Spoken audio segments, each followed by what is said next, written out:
Boa noite, gente. 7 horas já, né? Todo mundo me ouvindo bem? Responde aí se tiver bom o som. Tô dando um tempinho para ter um pessoal entrando ainda. Dá um tempinho para eles entrarem. Boa noite, Caio. Que bom que vocês estão ouvindo bem. Que bom.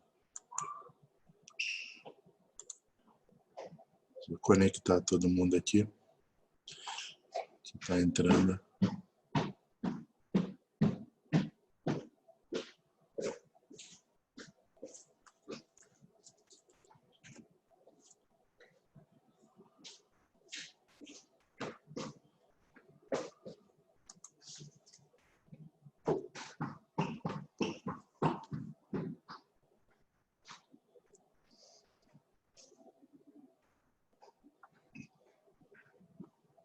Espero que tudo tenha transcorrido bem nessa semana, né? Semana passada até agora.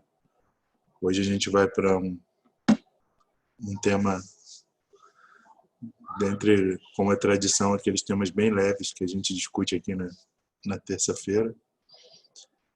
Mas eu acho que quanto mais dá o que pensar, como dizia Heidegger, mais interessantes são os temas, né? E hoje a gente vai falar sobre uma questão bem atual. E é até interessante, né, conversar um pouco, porque muitas vezes a gente tem essa sensação, quem tem a formação em outras áreas de humanas tem essa sensação com a bioética, de que às vezes os bioeticistas parecem estar discutindo a reinvenção da roda, sabe? Algumas discussões bioéticas são bastante filosóficas e a sensação é que às vezes quem tem uma formação na área de filosofia,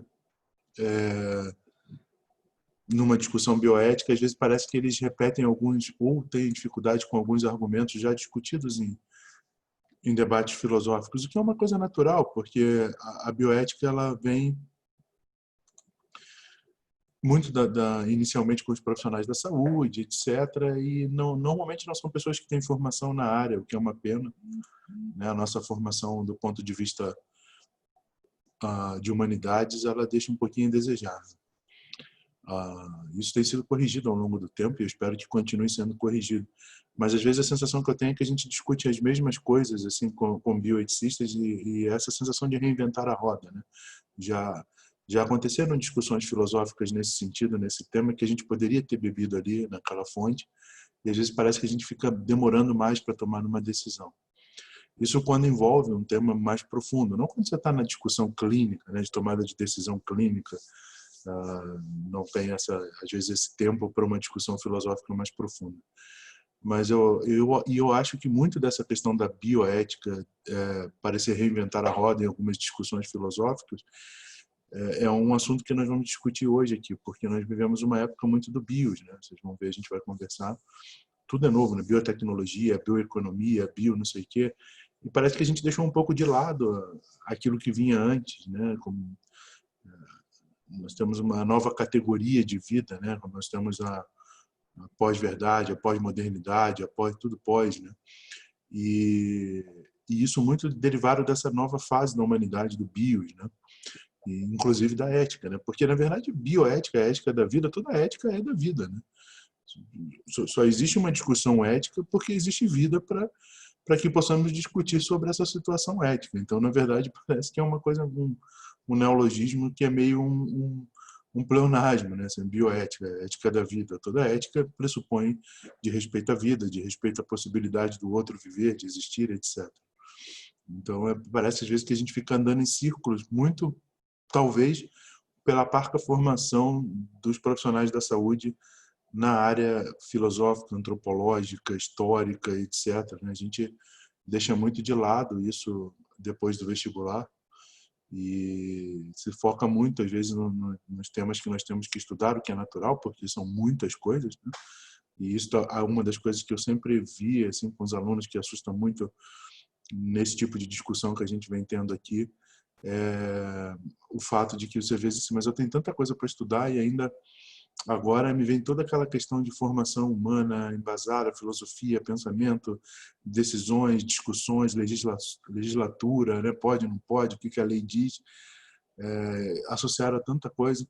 Mas às vezes a gente esquece que é exatamente isso que vai propiciar que a gente possa tomar algumas decisões.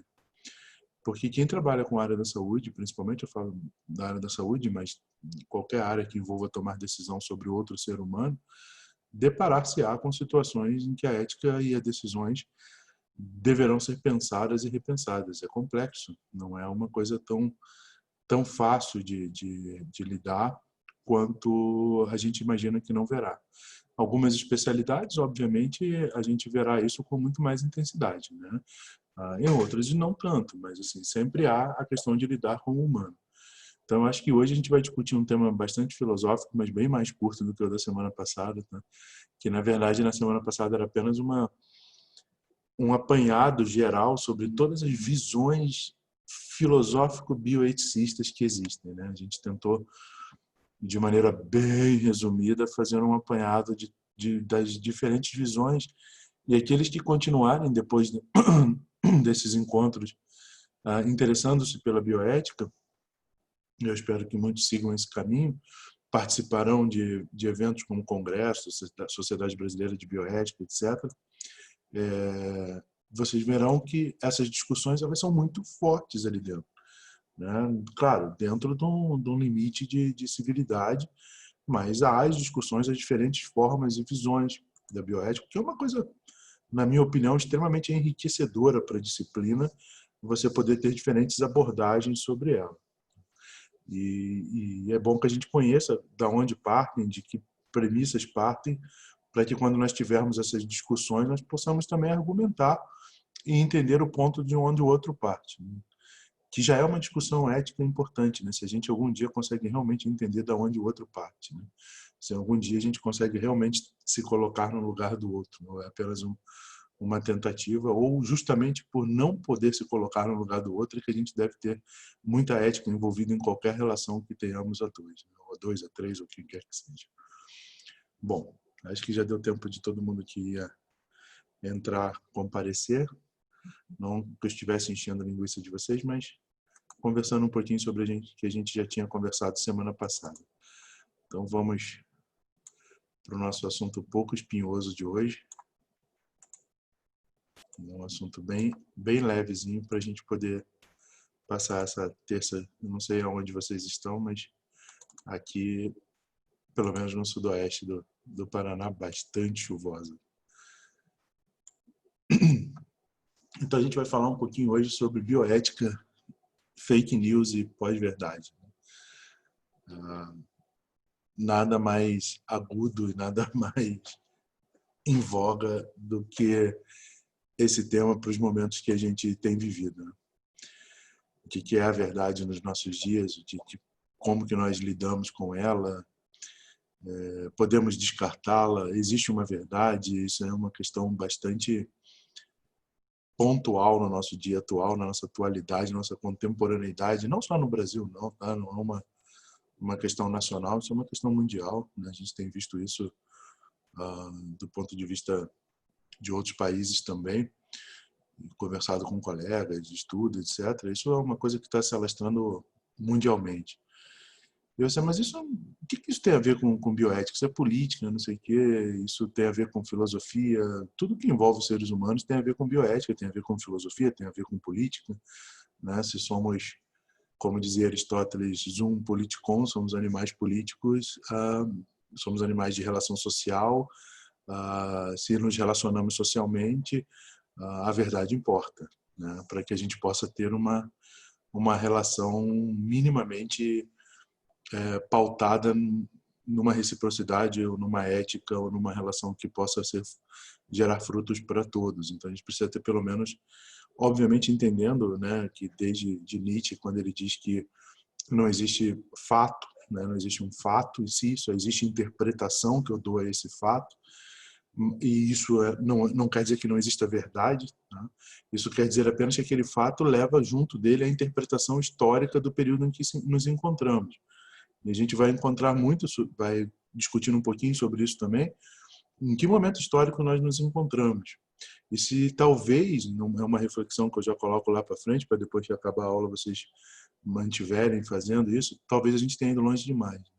Nessa questão de que só existe interpretação e que pulverizamos essa interpretação para que qualquer um a interprete da maneira que desejar e a partir daí parece que não há mais espaço para um fato ou para algo que possa ser comum a todos nessa interpretação daquele fato e que possa nos sustentar numa relação social.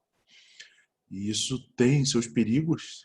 Falar disso para a gente aqui chover numa molhada, né? Nós todos estamos vivendo perigos de algumas fake news, etc.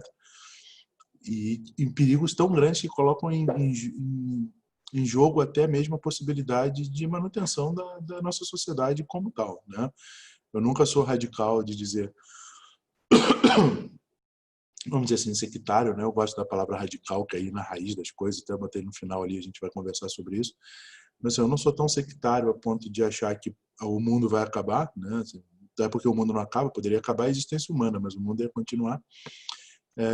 Mas a questão de como a nossa sociedade emergirá de tudo isso, não digo só da pandemia, mas de todas essas questões que vêm se cristalizando na última década, com certeza ela emergirá diferente, né? E quando diferente, não, absolutamente eu não quero dizer que emergirá melhor, né? Apenas diferente. Pode ser melhor, pode ser pior. Todo período de crise tem essa possibilidade em si, né? Nós podemos escolher caminhos. O problema começa exatamente aí. Para você escolher um caminho, a gente já conversou sobre isso em outros encontros de bioética, para você tomar uma decisão, você precisa de informação. E se essas informações não mais se baseiam ou se pautam por um evento real, vamos dizer assim, eu escolho bem as palavras, tá, gente? Esse tatear das palavras assim é um ranço filosófico, assim, tá? Porque quando você diz real em filosofia, isso tem um peso absurdamente o que é real, o que não é real. Mas descartem um pouquinho esse peso filosófico e vamos tentar entender o sentido, né? Então, se a gente tem que pautar para tomar decisões em eventos que tenham minimamente respaldo com a realidade, como tomar decisões, que caminhos vamos tomar como sociedade, como convivência, como grupo humano, se nossas decisões cada vez mais estão sendo pautadas em verdades que não são verdades, são no mínimo crenças, vamos dizer assim, sem nenhuma crítica à questão da crença, né? Eu acho que vocês entendem o que eu quero dizer. Então, para isso, a gente precisa começar a entender que cada época da história da humanidade ela tem algumas palavras-chave que definem, né? Que é uma espécie de código que define aquele momento no aspecto cultural, no aspecto socioeconômico, no aspecto político. Se a gente vai voltando na história humana, a gente vê que toda era tem uma definição. Nós temos uma era medieval bastante carregada com a questão religiosa, etc. Nós temos uma era da Revolução Industrial, da questão da Revolução Burguesa, marcada pelo liberalismo, por uma série de palavras-chave que definem aquela era da humanidade. E hoje, os especialistas e estudiosos acreditam que a gente vive uma época chamada época do BIOS. Essa época do BIOS, ela teve início com a descoberta da dupla hélice do DNA. Né? Começou ali na década de 50, e isso vem tomando, até pela questão da velocidade com que as descobertas científicas surgem, uma velocidade abissal de desenvolvimento, que nem coloquei aqui, mas que na minha reflexão e na reflexão de alguns colegas que trabalham com isso, de alguns estudiosos que a gente lê, também um fator catalisador para essa questão de não conseguirmos mais enxergar uma verdade, uma interpretação de fato conjunta, de uma visão conjunta de humanidade. E por que a gente não consegue mais? Porque a velocidade é tão grande, que poucas pessoas conseguem acompanhar o que realmente está acontecendo, parelhar com a velocidade com que os fatos se desenvolvem. Eu garanto que muita gente aqui usa algumas siglas, etc., e não tem nem ideia do que as siglas significam. Né? Você começa a usar um monte de coisa, um monte de siglas, um monte de coisa que vem, depois você já esquece qual era a palavra original, porque a velocidade de propagação disso é tão grande que há um momento em que você não consegue parar e pensar, peraí, né? O que está acontecendo? Que informações eu tenho que são realmente importantes? A gente tem que tomar muito cuidado na diferenciação entre informação e conhecimento. Essa é uma das discussões mais profundas que se tem, principalmente quem trabalha com educação também. Né? Eu não tenho nenhum problema, quem é meu aluno em sala de aula sabe disso, que vocês usam, por exemplo, notebook em sala. Pelo contrário, tá? Porque às vezes eu posso estar falando uma coisa ali por essa velocidade e já saiu um artigo que já desmente aquilo, e é bom a gente discutir. Só que a gente tem que tomar cuidado, né? Muitas dessa velocidade de informação da rede, ela é informação. Eu falo assim, olha, vamos falar sobre a escala de Fisher para hemorragia subaracnoideia, a escala de Glasgow para coma, a escala média. Ah, mas qual é o quinto item mesmo? Ah, professor, vamos abrir aqui o computador, abriu o pau, já é isso aqui. Tá bom, fechou o computador, acabou. Você deu informação, você não reteve conhecimento, são duas coisas distintas. E muitas vezes, não que eu acho que esse tipo de conhecimento, decorar tudo é importante, eu acho que para isso o computador funciona uma maravilha, né? Graças a Deus a gente tem. Antigamente a gente tinha que ir na biblioteca. Graças a Deus tem um computador para lembrar essas coisas, mas infelizmente algumas vezes a gente está usando isso para tudo. E a gente precisa ter um embasamento mínimo de conhecimento para que uma discussão possa fluir e que possa ser entendido o que está sendo dito naquela discussão. E parece que cada vez mais a gente está perdido. A gente está, quando você ouve discussões de especialistas em determinadas áreas, parece que estão falando outro idioma e você absolutamente não tem ideia do que está acontecendo ali. E isso faz com que a gente possa começar a acreditar que não existe um fundamento comum como sociedade que nós possamos buscar, que não possa existir um relacionamento ético comum a esses grupos tão distintos, com visões tão distintas da realidade. Então, essa era do BIOS, ela inaugurou entre nós o que a gente chama de uma era genômica, né? Uma instigante novidade singular, assim, atrativa do progresso técnico-científico, promessa de revoluções milagrosas. Quem gosta de cinema, quem é cinéfilo, eu adoro cinema, quem pega os filmes da década de 50, de 60, de ficção científica, né? Que começa ali na década de 60, na ficção científica, Jornada nas Estrelas, Blade Runner, deu ver mais tarde, né? Mas os filmes da década de 50, 60 de ficção científica, como é que eram os laboratórios, né? Eram lugares limpíssimos, pessoas muito bem vestidas de branco, tudo maravilhoso.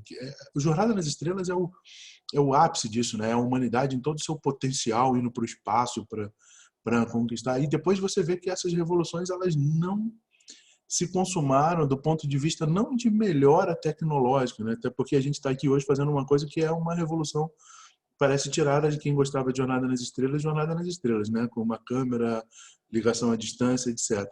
Essas revoluções elas se cumpriram, mas a revolução humana não.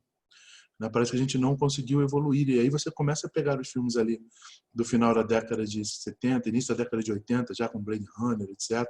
Como é que é o futuro? Né? Já é Exterminador do Futuro, né? Já são as máquinas se voltando contra, um futuro sombrio, uma coisa que não é tão boa assim, porque a arte, ela consegue, às vezes, ela consegue prever, né? Quase como um profeta, né? Se os grandes artistas seriam profetas do que está se avizinhando no futuro. Né? Então a gente tem no início, aqueles filmes que diziam que hoje em dia, em 2020, a gente estaria voando pelo espaço em carros voadores, e tem aqueles filmes que diriam que a gente estaria começam depois de um tempo ali, já na década de 80, a dizer que não seria tão bom assim o nosso futuro. Então, essa questão das revoluções que não se prometeram não quer dizer que as velocidades com que as revoluções tecnológicas elas acontecem numa velocidade exponencial, mas a evolução humana, se é que ela está acontecendo, parece muito mais lenta, e a ponto de, como eu já disse para vocês, um filósofo muito importante, eu aconselho quem tiver tempo para dar uma lida, uma história muito triste, que é Walter Benjamin, é um judeu, né? E ele tem uma frase que eu acho lindíssima, ele fala assim: eu já não quero mais acelerar o trem do progresso, eu quero encontrar o freio de emergência, né? Onde eu paro isso, porque não está dando mais para continuar nessa velocidade. E é uma história triste porque, como judeu, ele queria sair da Europa, as fronteiras da França estavam fechadas, e ele se matou na noite anterior à abertura da fronteira. Se ele esperasse mais 12 horas, ele conseguiria sair da França para vir para a América, provavelmente para onde iria, e conseguiria salvar a sua vida, mas não conseguiu esperar, né? Então é uma história bem triste, mas é um filósofo de uma produção absurda, é uma coisa muito importante, e como todo grande filósofo, um pouco póstumo, né? Assim, na época talvez não tão entendido, mas quando a gente lê hoje, parece que ele está falando sobre o nosso tempo há mais ou menos 60, 70 anos atrás. Então, essas questões das revoluções que eram prometidas, elas vêm trazendo também sérias questões e inquietudes relacionadas com o futuro da vida no planeta, o quanto não ficará manipulável e vulnerável a identidade do ser humano, a identidade genômica, a identidade como grupo étnico, a identidade nacional, a identidade de tribal mesmo, né? A gente perde tudo isso numa globalização, numa velocidade profundamente alta, e isso traz uma série de inquietudes para o ser humano, né? E aí, até na questão econômica, né, vem isso muito forte, né? Os economistas afirmam que a biotecnologia, ou seja, todo esse desenvolvimento científico, desde a descoberta do DNA, vai ser aplicado diretamente no ser humano. Usaremos próteses que aumentarão nossa capacidade física e mental. Será o carro-chefe dessa nanotecnologia para doenças, etc. É o carro-chefe da economia no século XXI.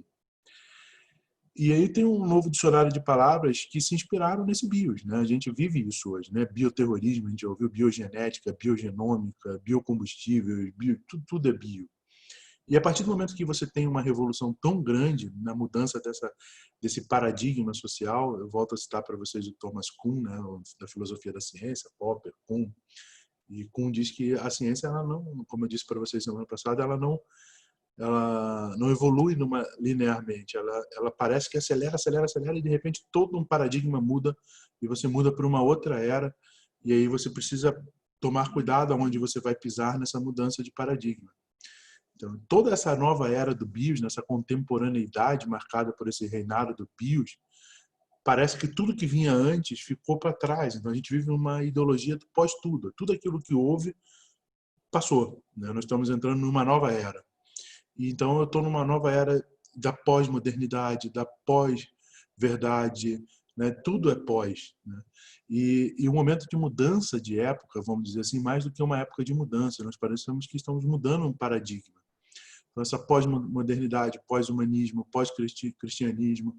E agora a gente tem esse neologismo muito mais sofisticado e sutil, que é a era da pós-verdade. Aí vocês vão ver o porquê que isso é tão sutil assim. O que é isso, então, a pós-verdade? Pós-verdade, em 2016, não sei se vocês conhecem, Oxford, né, na Inglaterra, a universidade, ela tem uma... Peraí, estou tendo um problema aqui na entrada aqui do meu USB. Pronto, agora foi. Ela tem um dicionário que anualmente elege uma palavra nova para a língua inglesa, né? A palavra mais importante daquele ano para a língua inglesa, uma nova palavra. A de 2016, no original, é pós-verdade.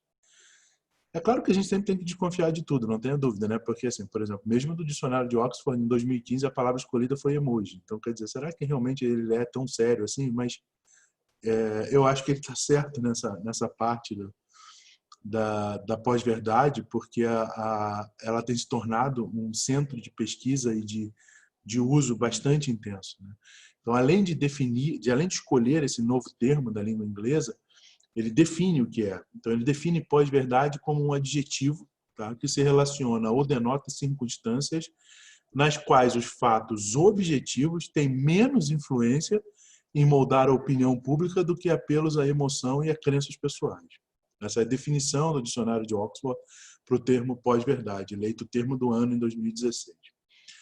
Que, né, em todo o pensamento sociológico e filosófico, é um herdeiro dessa revolução do BIOS. Né? Tudo foi revolucionado pelo BIOS, a gente perdeu meio chão, então parece que tudo que vinha antes ficou como pós, e nós chegamos ao ápice na pós-verdade, né, que é essa definição do dicionário de Oxford.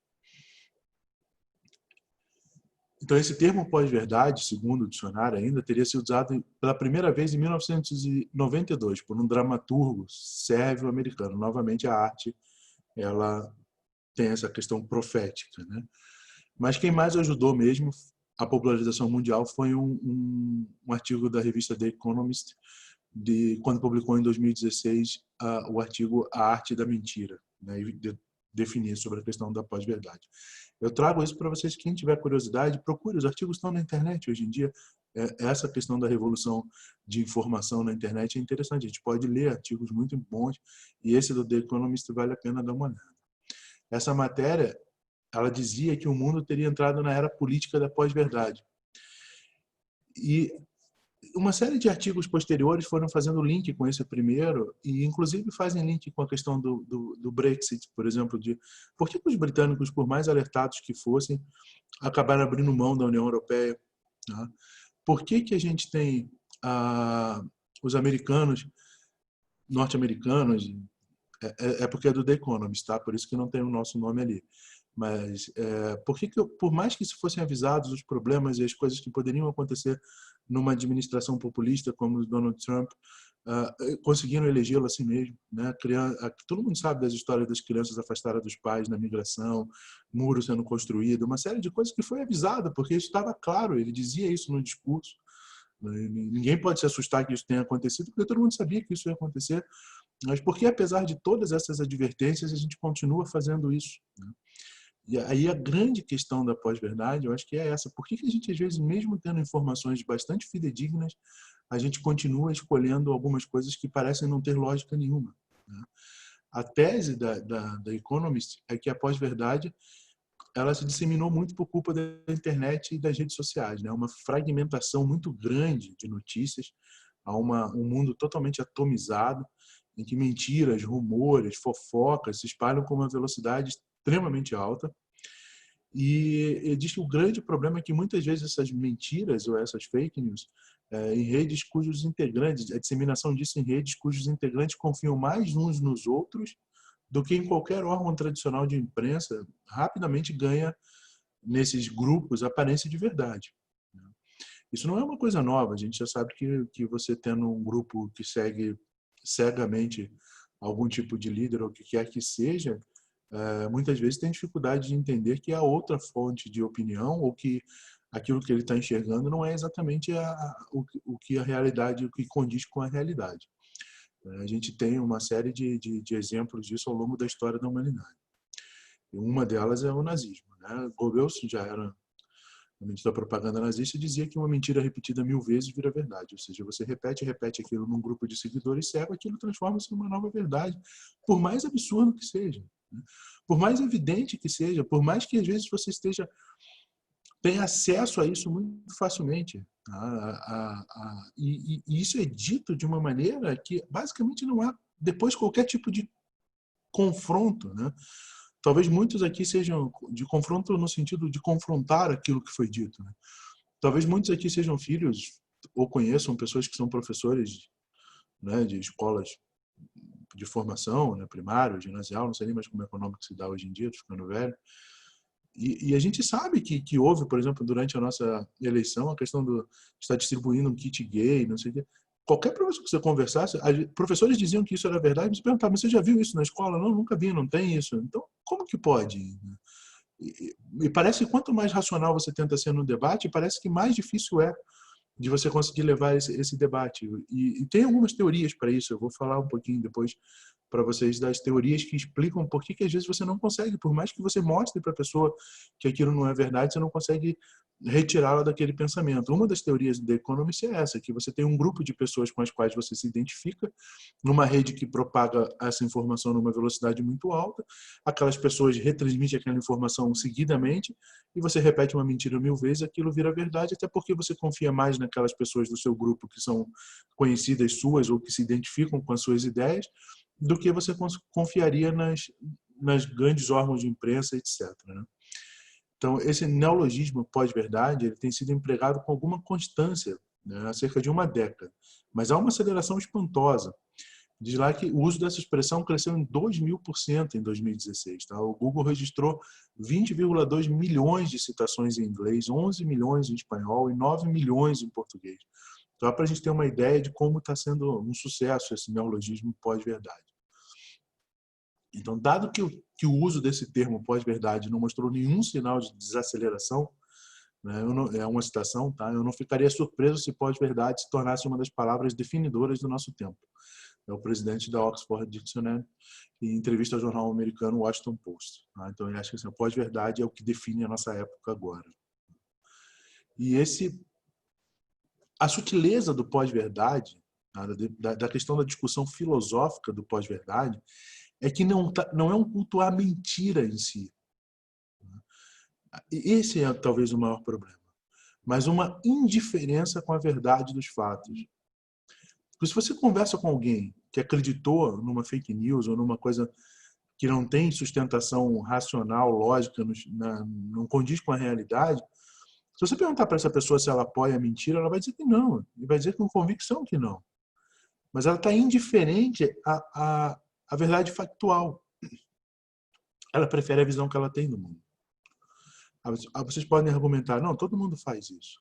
Sem dúvida nenhuma, todo mundo prefere a sua visão de mundo, mas às vezes a gente é colocado numa parede e bate de cara nessa parede e entende que o mundo lá fora não é a visão que a gente tem. Mas parece que com essa questão da pós-verdade, a gente está vivendo um momento em que isso já não faz mais tanta diferença.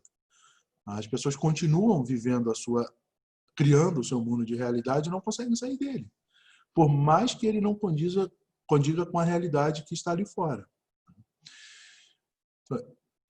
Os fatos podem ou não existir e ocorrer ou não da forma que foi divulgada. Tanto faz para essas pessoas. Não afeta o seu julgamento e preferências pessoais que já estão consolidadas.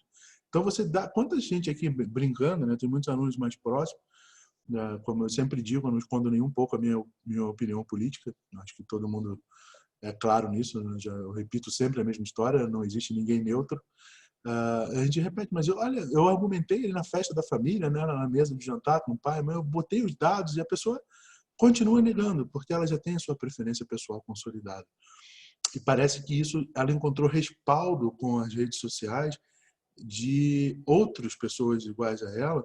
Né? Antigamente era muito difícil, você tinha um respeito muito grande quando você estava em discussão até num barzinho da esquina, quem detinha conhecimento normalmente era mais respeitado. Hoje em dia você não precisa, você abre o Google, você tem informação.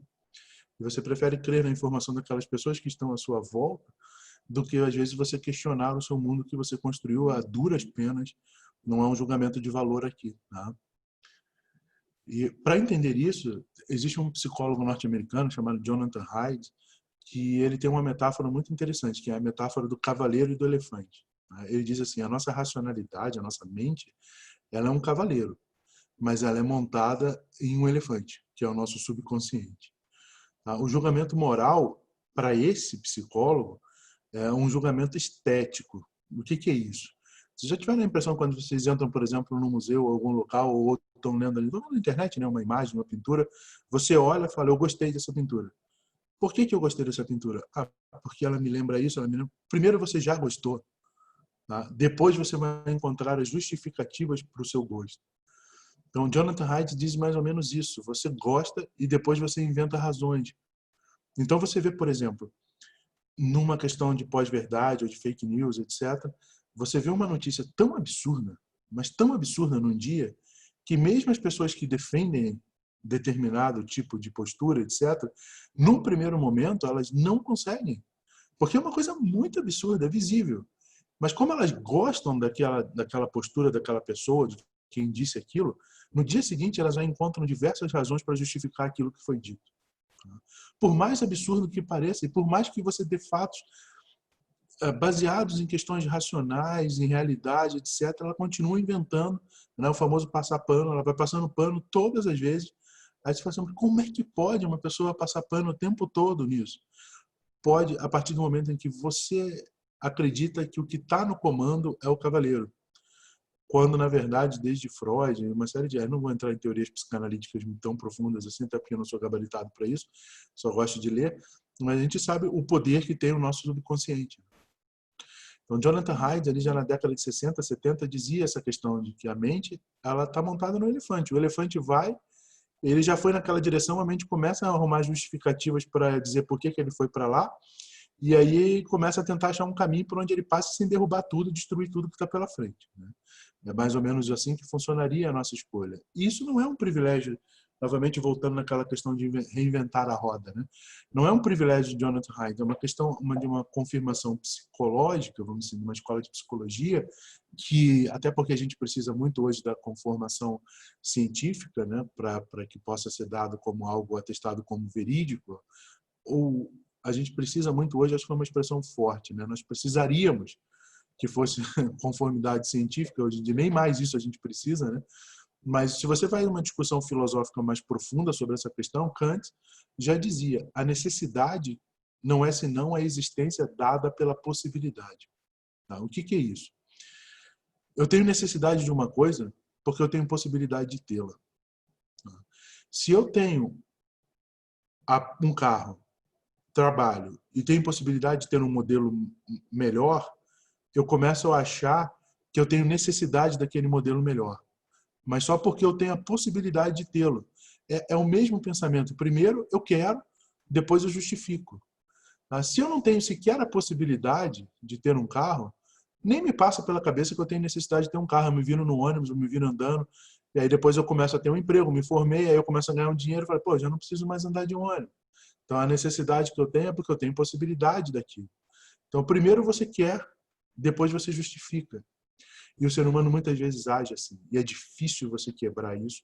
Por isso que é difícil você tentar encontrar uma base comum, cada um, ainda mais nesse momento que a gente vive de distribuição de pensamento, de distribuição social, etc. É muito difícil que você consiga lidar com todas essas questões. E aí, quando você não consegue acompanhar os fatos na velocidade com que eles estão se desenvolvendo, não consegue acompanhar tudo que está acontecendo no mundo ao mesmo tempo, que é humanamente impossível pela quantidade de informações, começa a encontrar conforto aonde? Quando você encontra um grupo de pessoas que pensam mais ou menos como você, independente daquilo ser realidade ou não, você se junta naquilo quase que numa trincheira e ali fica. E aí você dá informação, contradiz informação, faz contra-informação e diz assim, existem intelectuais de todos os lados, existe inteligência de todos os lados, né? Existe o guru de não sei de quem, o guru de não sei o que lá, inteligência. E eu acho que uma das coisas que mais me faz avaliar a questão de quem realmente tem capacidade intelectual e inteligência é uma frase de Adorno, né? Theodor Adorno.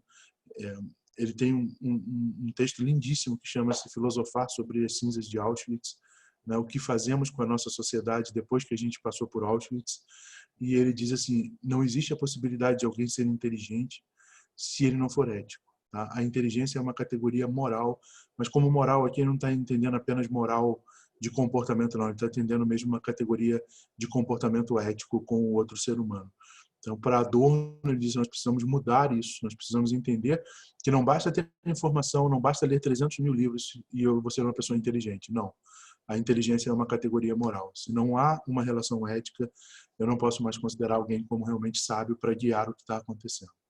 Então, todas essas reflexões sobre pós-verdade, sobre fake news, sobre como nós chegamos aqui para entender que muitas vezes o nosso subconsciente nos guia e a gente está tão perdido no mundo com revolução tão grande, com uma questão de velocidade de desenvolvimento tão grande, muitas pessoas tão alijadas da realidade social que a gente acaba preferindo os nossos nichos de pensamento, onde a gente é mais aceito, onde as coisas ficam mais fáceis, onde as explicações são mais rasas e onde sou capaz de compreender e dar um sentido para a minha vida. E muitas vezes esse sentido já é escolhido porque eu me identifiquei e depois eu encontro as razões para aquilo. Então, nessas reflexões anteriores todas, o que a gente vê, gente? A gente vê que o termo pós-verdade, como adjetivo, ele foi consagrado já desde o ano de 2016. E, em suma, ele quer dizer que a verdade dos fatos ela é vencida pela emoção e crenças e opiniões pessoais, que já não tem mais compromisso com verdade factual alguma. Tá? É apenas uma questão das minhas crenças e opiniões pessoais e eu encontro um nicho onde elas podem se desenvolver. Eu não me lembro quem já disse, mas disse que a internet foi a maior invenção para ligar os tolos no mundo inteiro. Antigamente eles viviam isolados, agora eles podem se comunicar. Então, assim, é uma questão muito forte isso. Tá? E a gente precisa falar sobre ela. Então, enfim, né, resumindo tudo isso, cria-se uma indústria da pós-verdade, das notícias falsas, as mídias sociais que premiam a mentira e essa notícia falsa. O desafio de discernir, então, o que é verdade e o que não é, aumenta exponencialmente. A gente está numa fase que nós precisamos definir isso. A verdade factual, já vinha lá de Hannah Arendt, não pode ser desvalorizada com checagem de informações, se quisermos uma imprensa ética. Então, se a gente tem uma notícia, nós temos obrigação de checar se isso é verdade. Obrigação de checar se aquilo ali procede. Mas como? Eu não vou confiar só no jornal? A gente tem a obrigação de ver esse jornal noticia como, isso erra várias vezes, que tipo de postura teve. Eu tenho como confrontar isso com outras mídias, eu tenho como pegar a mídia do próprio país onde isso aconteceu. Hoje em dia, com a internet, a gente consegue. Né? O que Hannah Arendt dizia é que não dá para eximir o ser humano, o indivíduo, como responsável, e aí é que eu começo a fazer o link para a nossa bioética, né? Para a questão da área da saúde. Todos nós, como indivíduos, somos responsáveis por qualquer tipo de informação ou qualquer tipo de atitude que nós temos com o nosso paciente ou com outro ser humano. Não dá para eximir dizendo assim, mas foi lá que eu li, não sei onde, mas você leu num artigo sério.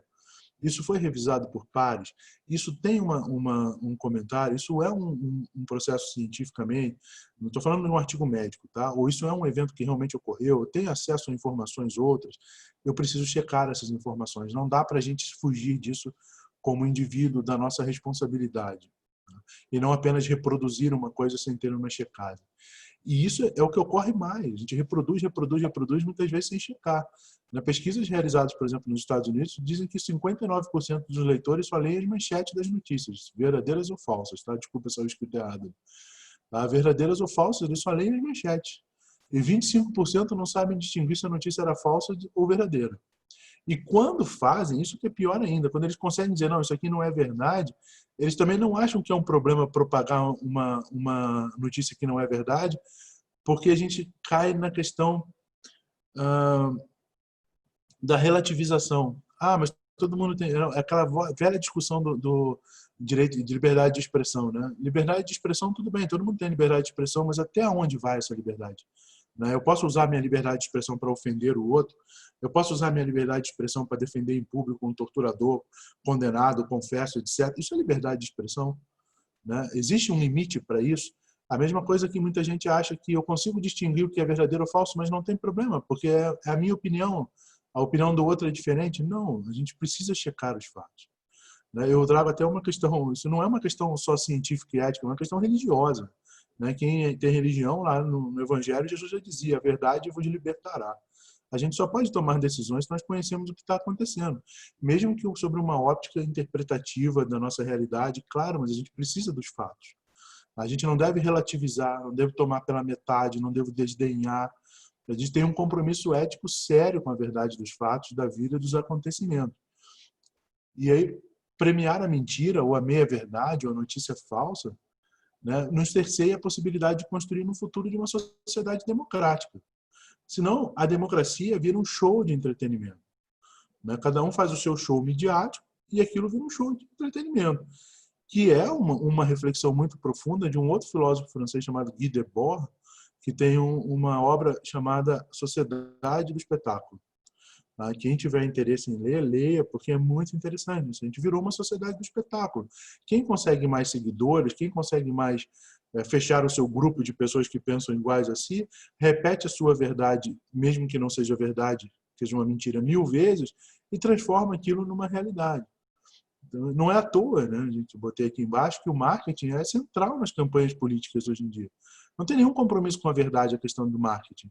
É uma postura falsa, uma fala sem escrúpulos, a pessoa diz o que todo mundo quer ouvir, o que o elefante está guiando as pessoas, ele mostra que ele está do lado daquilo que as pessoas querem ouvir, e aí você usa de todos os argumentos para derrubar o seu inimigo ideológico, que é o outro, né? E aí nós temos um problema sério. Esse filósofo brasileiro, Janine Ribeiro, tem vários programas na internet, né, no YouTube sobre ética com ele, é muito legal, os programas passavam na TV Cultura. Quem procurar a Janine Ribeiro vai ver sobre ética, é muito interessante. Ele diz que essa tendência de fazer passar a mentira como sendo verdade tem um elemento muito triste nela. Porque não é apenas falar uma mentira. Quando a gente diz pós-verdade, é como se a verdade já não importasse mais. Não tem mais importância. Porque se a gente diz uma mentira, essa mentira pode ser descoberta. Isso ainda tem importância descobrir a verdade. Mas quando você diz nós estamos na pós-verdade, parece que já não tem mais importância a verdade. Nós já passamos por ela. Ela não tem mais importância nenhuma para o nosso dia a dia. E essa é a diferença entre pós-verdade e as formas de manipulação de informação que a gente tinha antes. Sempre houve na história da humanidade manipulação de informação, mas parece que agora a verdade já não importa mais. A gente um tempo que a gente não se preocupa mais com isso. Chega a ser até moderno relativizar ou desdenhar da verdade. E isso tem implicações, né? Que como é que a gente pensa uma sociedade a partir de quando os seus líderes maiores, por exemplo, desdenham da verdade dos fatos? Cultivam uma indústria de mentira para destruir o outro, um marketing custoso. E aí a gente vai para a área da saúde, né? A gente começou do macro e vamos para a nossa área. Acho que todo mundo conhece um neurocirurgião brasileiro que trabalha no Rio Grande do Norte, chamado Miguel Nicoleles. Se não, vocês não lembram, na Copa do Mundo aqui no Brasil, havia aquele rapaz que era tetraplégico e ele montou um exoesqueleto para a pessoa dar um passo. Ele tem toda uma pesquisa sobre interface cérebro, mente com computação, e paciente com sequelas, etc. E é uma pessoa muito engajada do ponto de vista filosófico, de atuação da ciência, etc. E ele diz assim, o problema com tudo isso, a pergunta que todo mundo está aqui que era da área da saúde pode estar falando, tá bom, Frederico, isso é muito legal para discutir, mas o que isso tem a ver com a área da saúde? O problema é que as fake news hoje, né, essa questão de tudo ser pós-verdade hoje, está matando gente. Ela não está apenas ganhando eleição para um determinado partido ou outro. Ela está matando gente. A gente está deixando de crer numa sustentação de informação. Ele diz ainda, Miguel Nicoleles, nós temos uma batalha da informação. É uma batalha, palavras dele, do pandemônio contra a pandemia. E a batalha de informação talvez seja tão importante ou até mais importante do que a batalha sanitária. Porque você fica atrás de falar para as pessoas usarem máscara, etc. E na batalha de informação, um líder ou quem quer que seja, uma pessoa que deveria dar essa informação, desconstrói toda essa informação. E aí você passa a entrar num perigo que não está só ganhando uma eleição ou ganhando um cargo ou fazendo um show na televisão, está matando pessoas, muitas pessoas, muita gente. Então esse é o grande como construir uma sociedade em cima disso, em cima de meias verdades, de pós-verdades. E isso parece absurdo, mas não é. Todo mundo leu isso na internet, né? Isso é uma questão bioética fundamental, né? Vocês lembram dessa notícia? É uma intoxicação por desinfetante depois que o presidente Trump disse que achava que ia funcionar. Assim, entende que a pessoa acredita naquilo, mesmo que não pareça lógico, racional, mas quando a gente começa a estudar Kant, quando começa a estudar Heidegger, psicologicamente, você começa a entender, as pessoas precisam acreditar, né? Já dizia Becker, acho que era Becker que dizia assim, pobre do país que precisa de heróis, né? A gente precisa de um salvador. Se nós precisamos de um salvador, é porque nós somos uma porcaria de lugar. A gente deveria organizar a nossa sociedade de forma que a gente não precisasse de ninguém nos salvar, né? Ela já funcionasse por ela mesma, né? Então, se você tem um grupo que te diz aquilo que você quer ouvir, é mais confortável, eu não preciso parar para pensar, até porque as explicações são muito complexas. Então, às vezes, é melhor entrar numa explicação mais leve e eu consigo arrumar justificativas para aquilo, ao chegar até esse ponto, né? Então, olha como isso, da questão da pós-verdade, da gente ter deixado para trás a possibilidade de construção de uma verdade factual, como isso implica muito na nossa atuação como profissionais da saúde. Implica tanto, tá, que a Unesco, eu deixei o link aqui em cima, quem tiver interesse, eu acho que esse link, desculpa, acho que está em francês, mas tem em inglês, tá? Só você pedir para tradução. Se não me engano, tem em espanhol também. Acho que não tem em português, mas tem em espanhol. O que a Unesco diz? Para que a gente possa atingir o compromisso, então, tá, de que todo governo e liderança deve ter com a sociedade, sobretudo nesses tempos de pandemia, é necessário um método eficaz de comunicação. O que é isso, gente? É necessário que se diga a verdade, né? Que se criem mecanismos que a gente possa dizer, olha, peraí, isso aqui não é assim, dessa forma que funciona.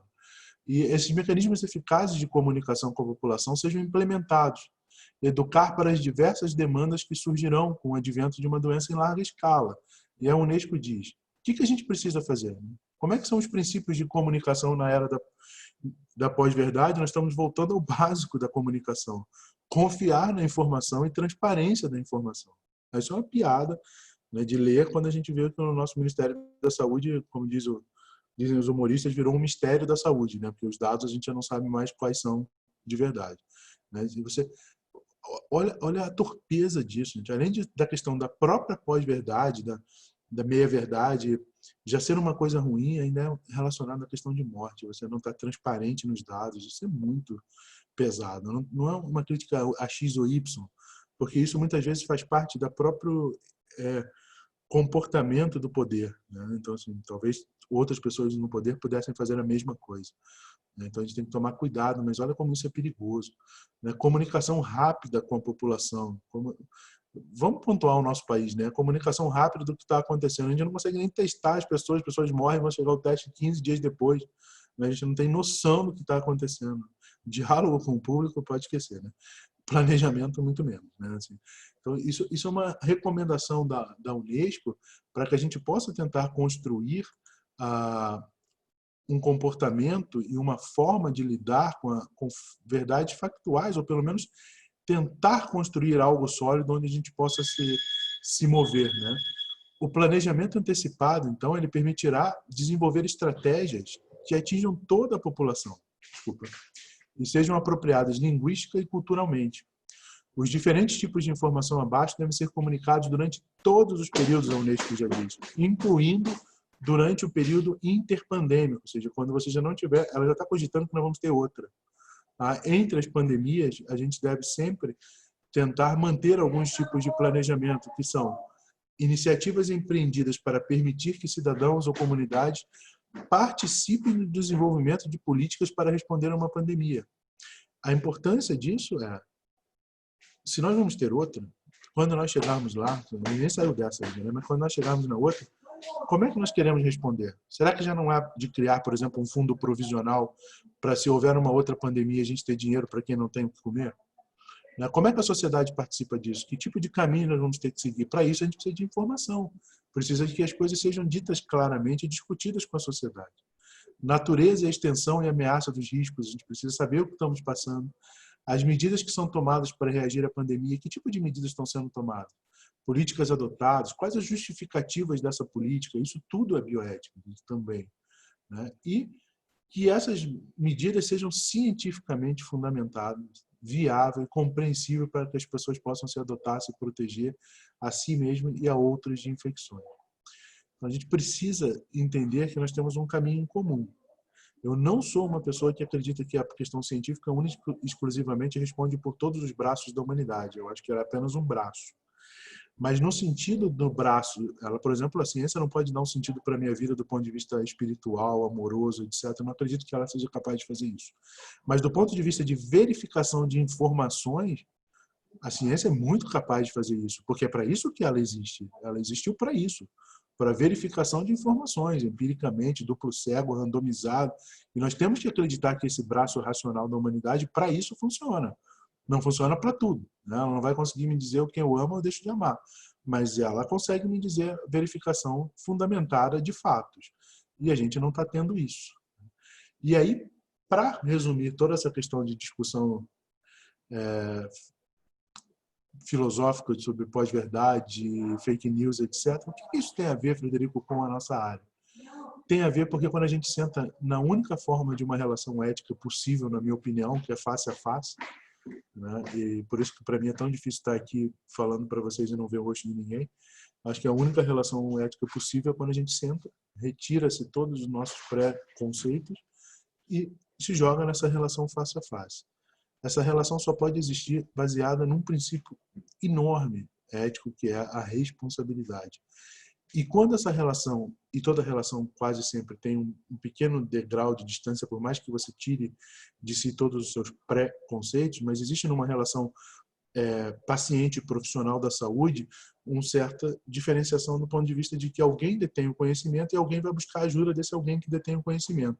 E se eu detenho o conhecimento, esse conhecimento precisa ser um conhecimento, como disse a Unesco, embasado cientificamente. Esse conhecimento precisa ser um conhecimento de verdade. Não pode ser um conhecimento de opinião. Né? É isso que muitas vezes as pessoas não entendem. Ah, mas teve um trabalho ali que falou que 30 pacientes se curaram porque o médico viu que 30 se curaram. Tá, ele tem um grupo controle? Foi duplo cego? Foi randomizado? Ele pesquisou isso? Será que não estaria esses 30 dentro dos que se curariam normalmente? Então, assim, existe uma responsabilidade sobre o que você vai transferir, o que você vai dizer, o que você vai produzir nessa relação. Tá? E isso talvez seja de toda essa discussão filosófica, política, porque uma coisa não dá para separar da outra, o que a gente pode trazer para dentro da nossa prática como profissionais da saúde. Quando eu vou sentar com o paciente, quando eu vou dar informação, não pode ser aquela que eu ouvi no grupo. Não pode ser uma pós-verdade. Eu tenho que ter responsabilidade sobre aquilo que eu estou dizendo. E essa responsabilidade, ela é muito grande. Não é aquela responsabilidadezinha assim, eu vou só dizer a informação que eu estou... Não. É uma... Isso eu vou citar porque eu não conseguiria passar uma aula sem citá-lo, tá, gente? Essa é uma citação de Levinas, que está escrito assim: a impossibilidade de rescindir a responsabilidade pelo outro. Eu não posso abrir mão dessa responsabilidade. É uma impossibilidade mais impossível do que deixar a sua própria pele. É o dever imprescindível que ultrapassa as forças do ser. Dever que não pediu consentimento. Eu não tenho que justificar porque eu tenho que ser responsável. Eu tenho que ser responsável e pronto. Isso é tão forte que ele diz assim: veio a mim traumaticamente. E não tem uma questão de força física. Vamos citar um exemplo que o meu orientador sempre gostava. Todo mundo já trabalhou num local que tem... Essa semana eu operei um bebezinho e todos os residentes da cirurgia, todo mundo vem olhar, né, porque é um bebezinho. Vocês entendem o que está nessa relação entre as pessoas e o bebê? Que tipo de força tem o bebê? O bebê pode levantar de onde ele está deitado, no recém-nato, levantar e ir lá na tua direção, pegar você à força e fazer você cuidar dele? O bebê pode te agredir, ele pode te impor isso? Não. Qual é a força dele? É a força da relação ética. É a força do olhar. Ele olha e, como diz Levinas, diz: não me mate. E a gente é obrigado a responder isso, quase que de um ímpeto. É traumático, não tem como dizer não para essa responsabilidade. E eu acho que a gente pode transferir essa questão dessa relação, vamos dizer assim, com o bebê, né? Essa relação inventada para todos os nossos pacientes, não que sejam bebês, eles são adultos autônomos, conseguem tomar decisões. Eu estou falando no sentido de responsabilidade. Tá? É além da morte, eu mantenho essa responsabilidade com o que aconteceu com essa pessoa, com o diagnóstico que eu dei, com o que vai acontecer com a família depois que essa pessoa morreu pelo diagnóstico que eu dei.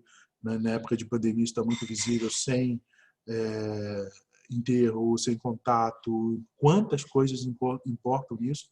E como profissionais da saúde, então toda essa discussão filosófica, bioética, tem que ser trazida, na minha opinião, resumida, muito resumida, né? Tem outros pilares importantes, mas resumida nessa questão da responsabilidade. Nós somos, aí, para quem gosta, né, de literatura, Dostoiévski, que é um dos meus autores prediletos, ele já dizia assim: eu sou responsável por tudo e por todos, e mais do que qualquer outra pessoa, porque essa é uma responsabilidade minha. Isso é um fundamento filosófico muito intenso. Levinas era um fã de Dostoiévski, não à toa. Né? E muitas vezes a pessoa pode se perguntar: tá, mas se eu faço tudo isso, essa responsabilidade, e o outro não faz por mim? E aí Levinas sempre respondia assim: a reciprocidade é um assunto do outro. Se ele quer fazer ou não é um problema dele. O problema é o que você tem que fazer. Se você faz esperando reciprocidade, você não está fazendo para o outro, Está fazendo para si mesmo. Então tem que tomar muito cuidado nessa responsabilidade dessa relação.